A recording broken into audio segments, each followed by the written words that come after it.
Hai guys, welcome back to my channel dan Assalamualaikum.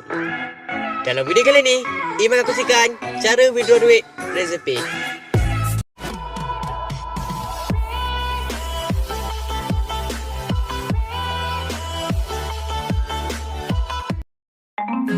Untuk makluman korang, RazerPay akan menamatkan perkhidmatannya pada 30 September 2021. 6 bulan yang lepas, kita sebagai pengguna dah tak boleh nak top up wallet, buat bayaran dan transfer duit dalam app RazerPay.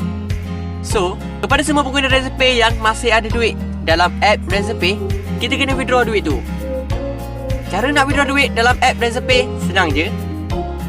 Korang buka app RazerPay dan buka tab withdraw.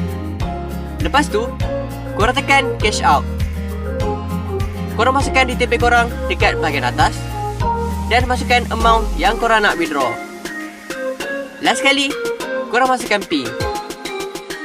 Duit yang korang withdraw akan masuk dalam bank dalam masa 5 hari waktu bekerja.